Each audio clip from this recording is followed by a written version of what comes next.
शं वरुणः शन्नो भवत्वर्यमा शन्न इन्द्रो बृहस्पतिः शन्नो विष्णुरुक्रमः ॐ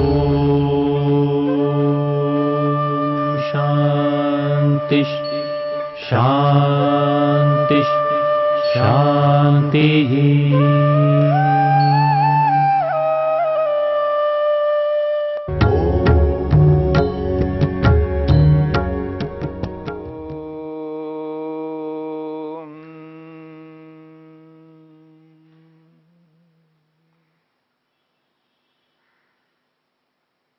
उपविघ्नों की चर्चा हो रही है। दुख दौर्मनस्य अंगमेजयत्व श्वास प्रश्वासा विक्षेपसह भुवः। महर्षि पतंजलि ने 4 प्रकार के उपविघ्नों की चर्चा की है।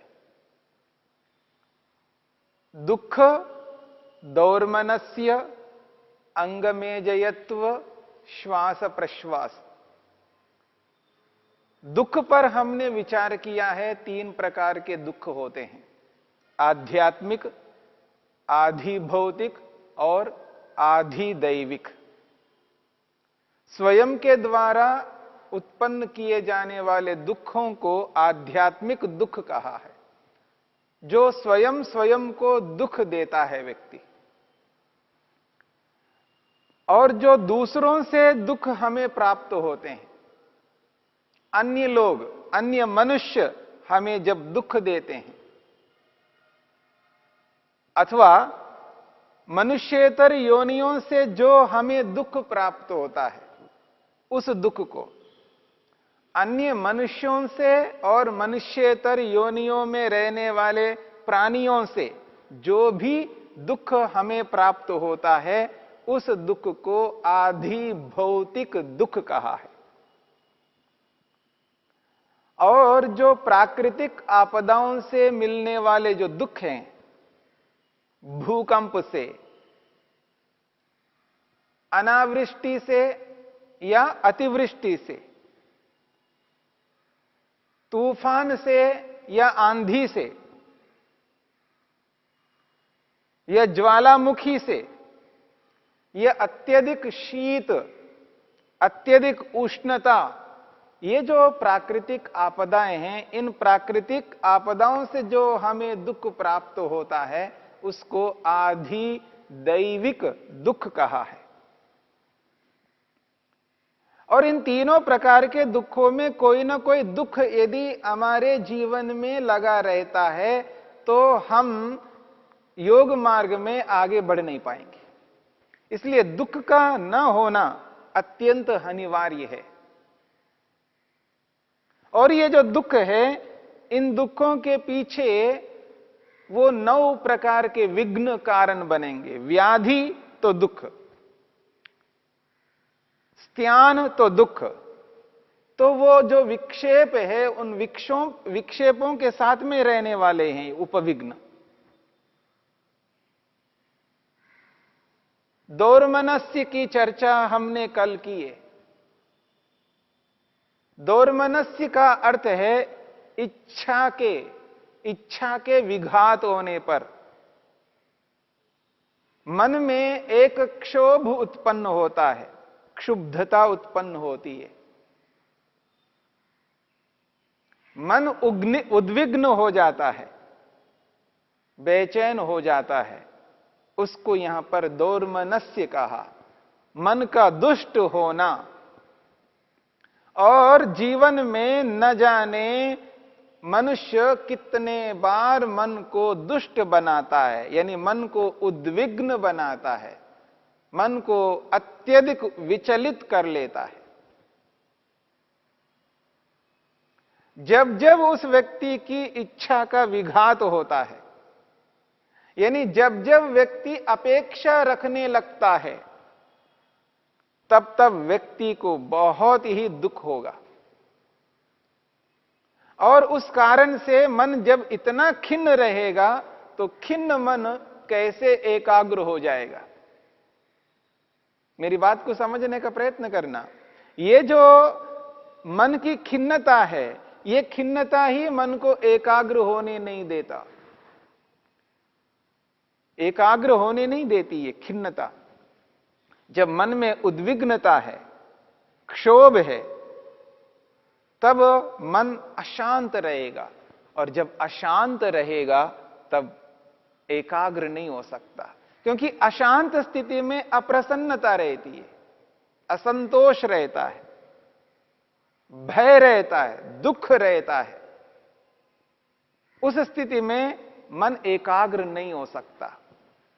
और मनुष्य न जाने कितनी अपेक्षाओं को लेकर के जीता है व्यक्ति।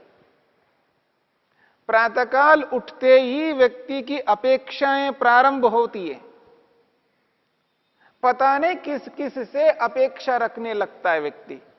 जब अपेक्षा की पूर्ति नहीं होती, इच्छा की पूर्ति नहीं होती है, मन में बहुत ही क्षोभ उत्पन्न होता है, क्षुब्धता उत्पन्न होती है,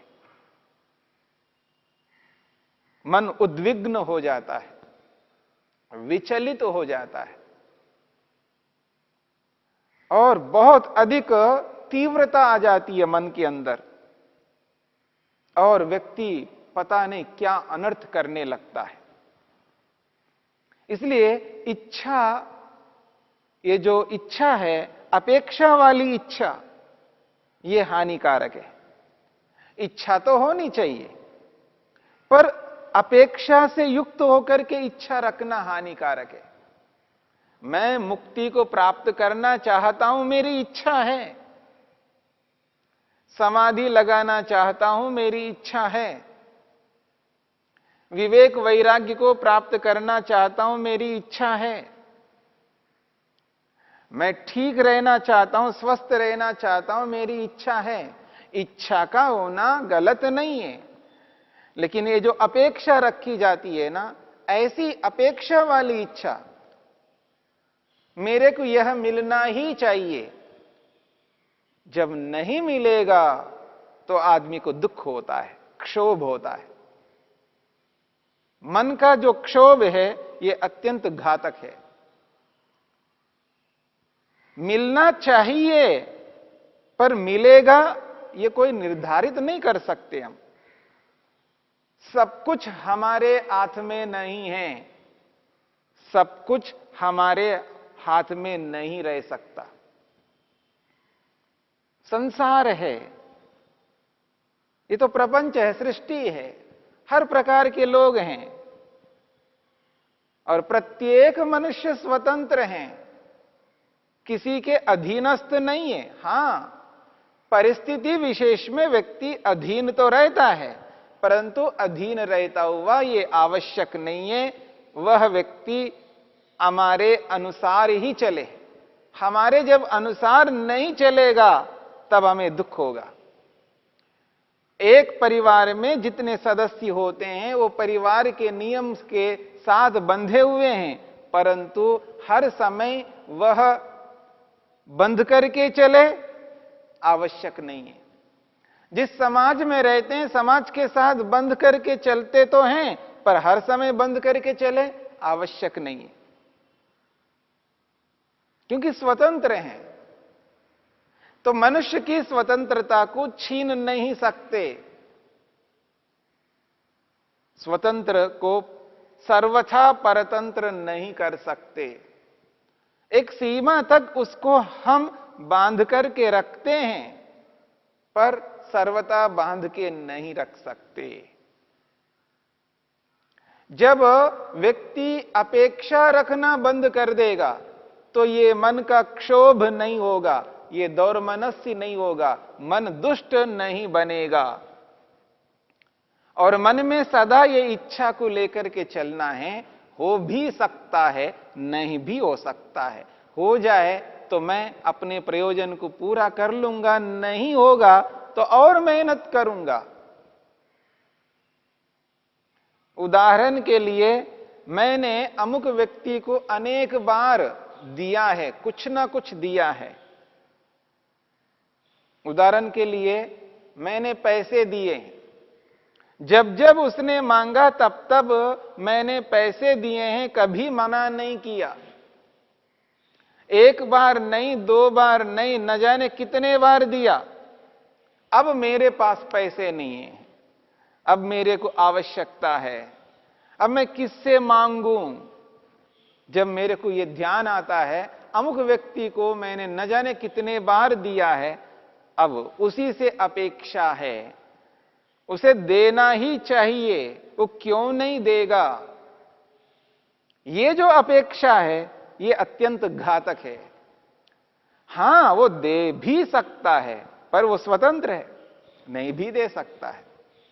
जिस समय ये जो स्थिति है आ जाती है, जब उससे मांगने जाते हैं और हाथ फसारते हैं, और जब वो देता नहीं है तो कितना कष्ट होता है व्यक्ति को, कितना दुख होता है, मन कितना क्षुब्ध होता है, पता नहीं क्या कर बैठेगा व्यक्ति। यही दौर्मनस्य है, यही मन का दुष्ट होना है, यही मन का क्षुब्धता है, क्षोभ है।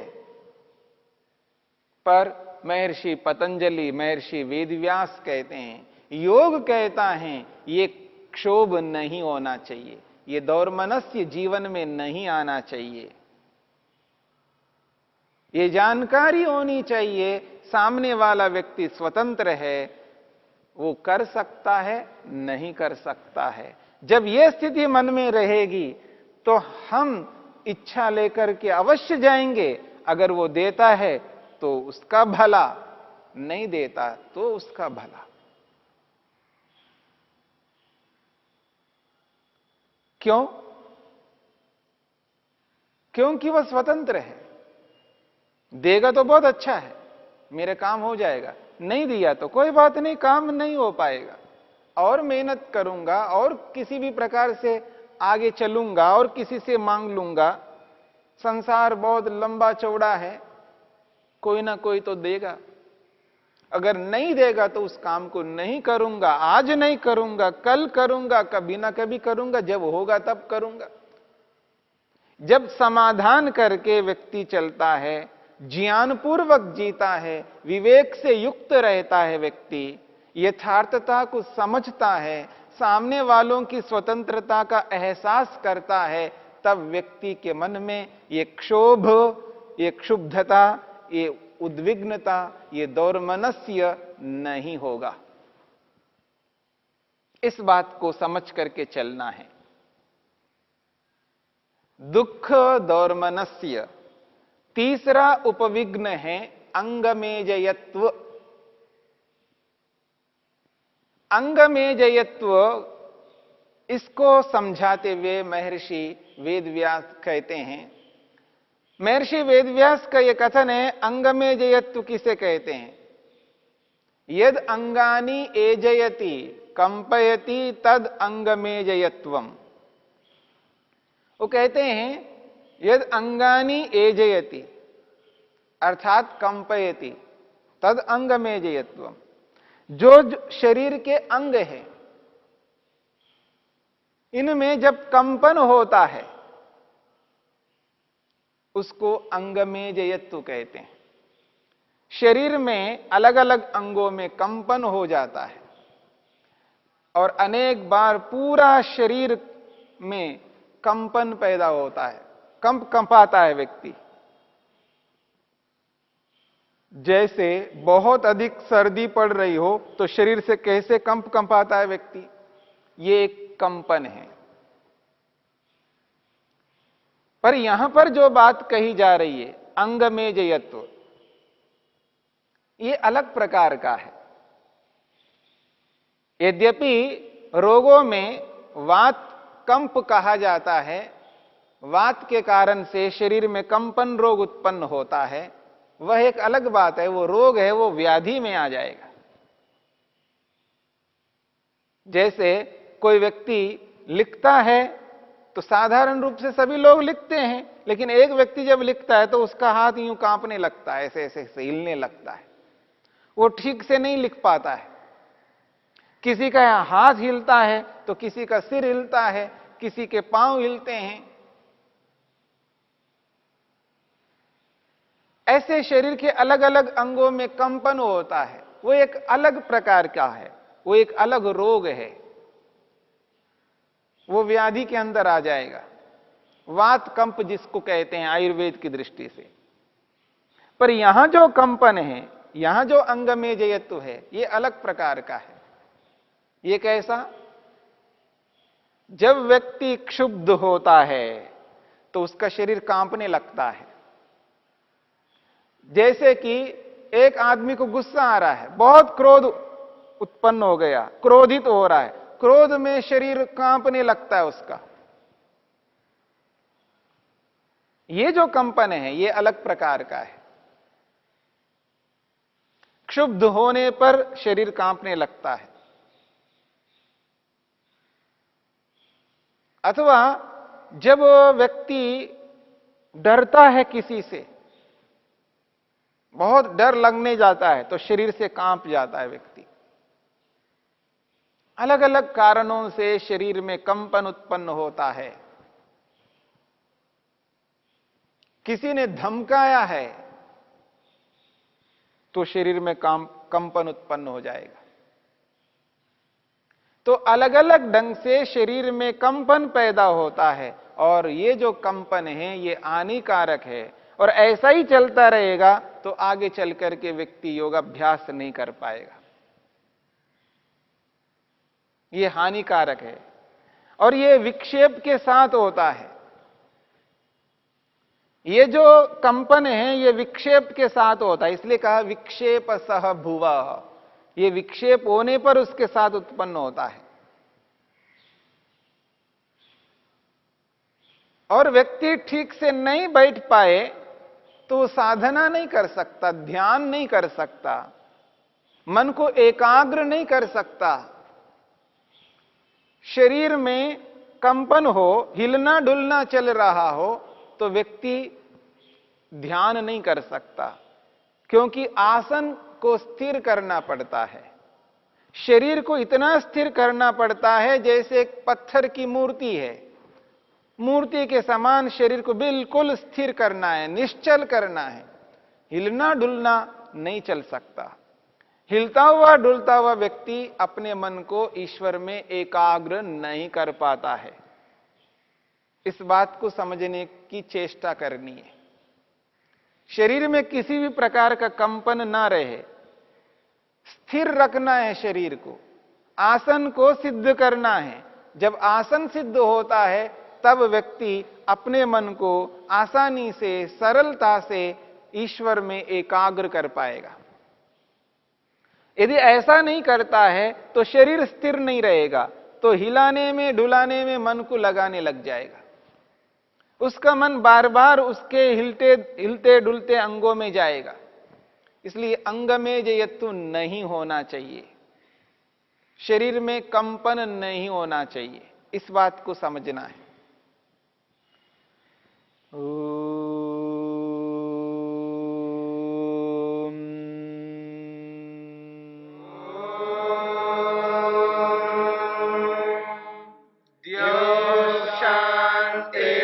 शांतिरंतरिक्षं शांति पृथिवी शांतिरापः शांतिरोषधयः शांतिः वनस्पतयः शांतिर्विश्वे देवा शांतिर्ब्रह्म शांति सर्वं शांति शांतिरेव शांति क्षमा शांतिरेधि।